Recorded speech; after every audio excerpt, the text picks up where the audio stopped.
Merci, Serigne Aziz, pour cette présentation brève de votre travail.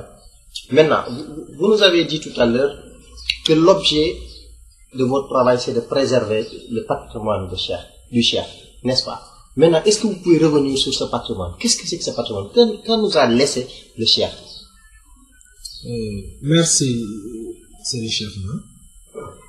Voilà, donc je disais tout à l'heure que si on se réfère aux écrits du Cheikh, il semble que, personnellement, lui, ce qu'il considère comme son patrimoine, c'est la religion et notamment la connaissance, le savoir et la pratique religieuse.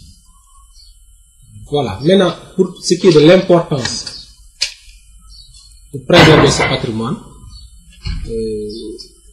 on peut en trouver plusieurs exemples si vous voulez.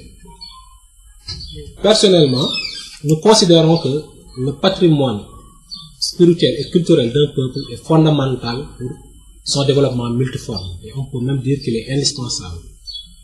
En d'autres mots, nous considérons que une nation ne peut se développer que s'il a des valeurs solides auxquelles la nation, peut se référer.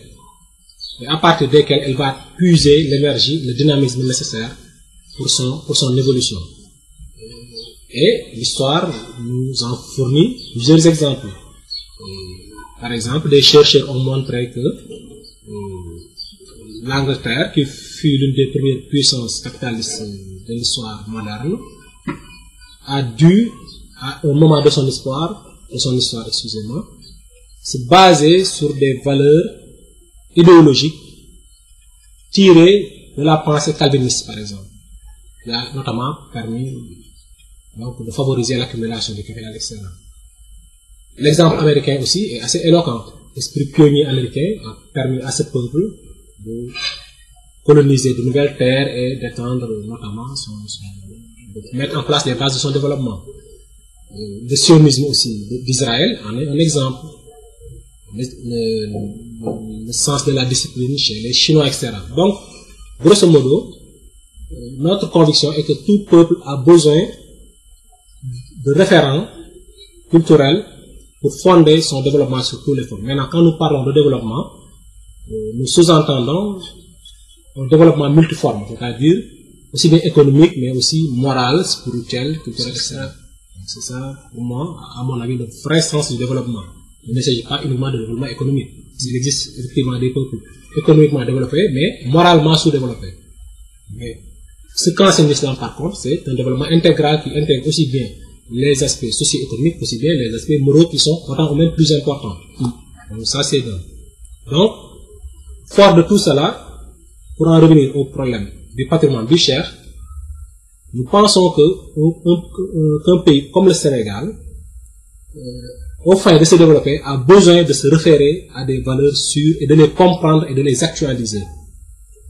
Maintenant, en termes de patrimoine, il est évident qu'on a, nos vertueux anciens nous ont légué pas mal d'enseignements de valeurs. Mais pour ce qui nous concerne, personnellement, nous avons vu dans les enseignements du Cheikh, à travers ses écrits, à travers ses comportements, à travers l'œuvre immense qu'il a laissée, que nous pouvons y trouver les matériaux nécessaires pour constituer les fondements de notre développement, maintenant à condition qu'on sache préserver effectivement ce patrimoine dans son originalité, dans son authenticité, et de s'y conformer comme lui-même il l'a toujours souhaité. Oui, mais Serigne Aziz, je voudrais que vous reveniez sur un aspect important. Vous nous avez parlé tout à l'heure du calvinisme, de ce qu'il a apporté en Angleterre, de l'esprit du pionnier aux États-Unis, avec et aussi vous nous avez parlé de l'esprit des Chinois.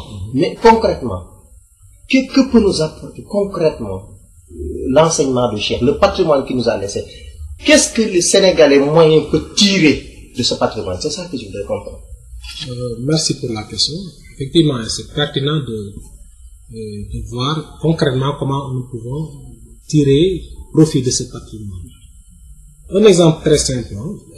Actuellement, en termes de développement, les seules stratégies sur lesquelles on réfléchit de façon sérieuse, enfin, selon mon analyse, c'est toujours des options politiques au sens moderne du terme. Par exemple, quand on parle du développement du Sénégal, on raisonne toujours en termes de stratégie, de croissance, etc. Donc, de plan quinquennal, etc.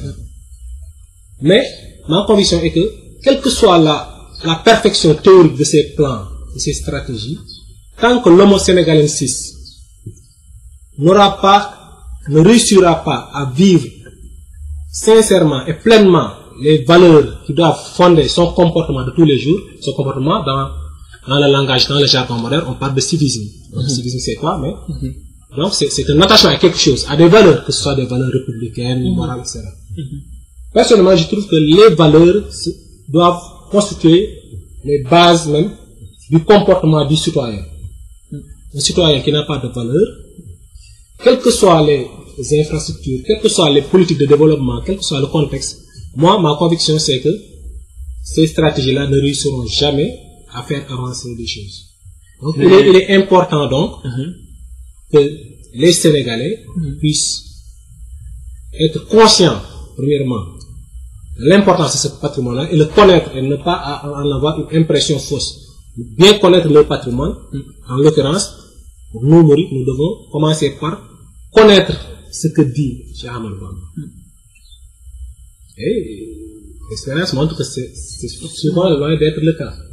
Donc, il faut donc qu'on commence par connaître déjà ce qu'il a dit et enfin nous conformer à ces principes de façon vraiment sincère et effectivement, vous avez parfaitement raison. Pour en venir à notre sujet, le sujet du débat, pour cette prise de conscience de la communauté mouride, de ce développement à la base, si je puis m'exprimer, c'est-à-dire on ferait, nous les mourides, comment ferait-on pour essayer de faire croire à nous-mêmes que notre développement peut passer à travers les recommandations et les écrits du chef. Parce que si on fait un bref aperçu de l'ensemble de la bibliographie du chef, on remarque que il s'est beaucoup plus investi sur le côté culturel et non pas sur le côté économique.